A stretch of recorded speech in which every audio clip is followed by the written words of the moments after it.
एक छोटे से गांव में रमेश नाम का एक व्यक्ति अपने बेटे राहुल के साथ रहता था।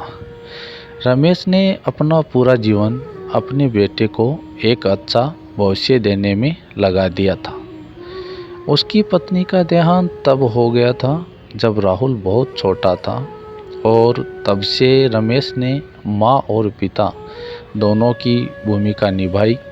रमेश एक साधारण किसान था और उसकी आर्थिक स्थिति भी बहुत अच्छी नहीं थी, परंतु उसने अपने बेटे की पढ़ाई में कभी कोई कमी नहीं आने दी। वह खुद भूखा रहता था पर राहुल के लिए अच्छे से अच्छा खाना जुटाता, उसके लिए नए कपड़े, किताबें और स्कूल की फीस का इंतज़ाम करता ताकि उसका बेटा पढ़ लिख कर एक बड़ा आदमी बन सके। राहुल भी अपने पिता के इस त्याग को समझता था। वह दिन रात पढ़ाई में मेहनत करता और अपनी कक्षा का सबसे होशियार बच्चा बन गया। उसने तय कर लिया था कि वह अपने पिता के सपनों को पूरा करेगा और उन्हें इस गरीबी से बाहर निकालेगा। समय बीतता गया और राहुल ने अपनी कड़ी मेहनत के दम पर एक अच्छे कॉलेज में दाखिला लिया। रमेश ने अपनी ज़मीन तक गिरवी रख दी ताकि राहुल की पढ़ाई का खर्च उठा सके। वह अक्सर रातों को जागता और सोचता कि उसका बेटा एक दिन बड़ा आदमी बनेगा और उसे इस गरीबी से छुटकारा दिलाएगा। कई सालों के कठिन परिश्रम के बाद राहुल ने कॉलेज की पढ़ाई पूरी कर ली और उसे एक बड़ी कंपनी में नौकरी मिल गई। उसकी पहली तनख्वाह आई तो उसने सबसे पहले अपने पिता के लिए एक अच्छा घर खरीदा और उनका कर्ज उतारा।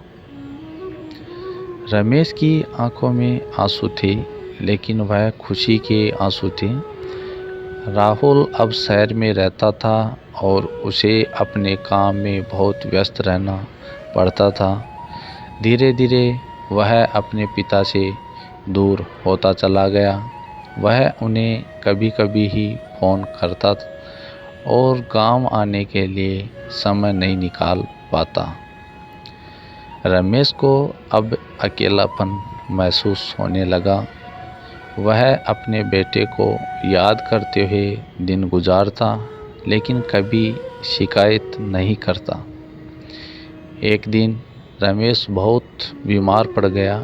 उसने राहुल को फ़ोन किया और कहा, बेटा मुझे तुमसे कुछ ज़रूरी बात करनी है। राहुल ने व्यस्तता का बहाना बनाते हुए कहा, पापा मैं बहुत बिजी हूँ, बाद में बात करते हैं। रमेश ने मजबूरी में फ़ोन रख दिया। कुछ दिनों बाद रमेश की तबीयत और बिगड़ गई।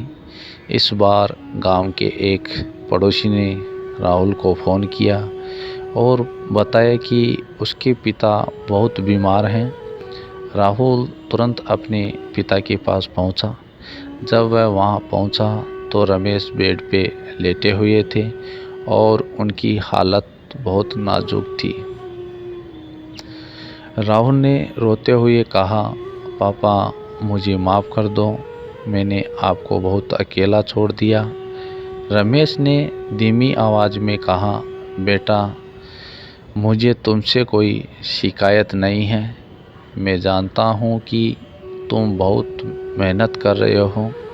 बस मुझे इतना वादा करो कि तुम कभी अपने परिवार को अकेला नहीं छोड़ोगे।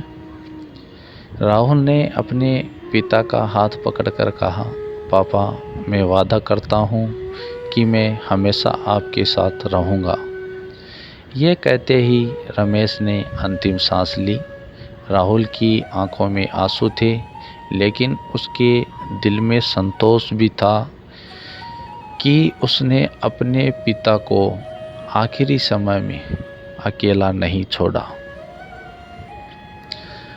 उस दिन से राहुल ने अपने पिता के सभी सपनों को पूरा करने की कसम खाई और उनका नाम हमेशा गर्व से लिया।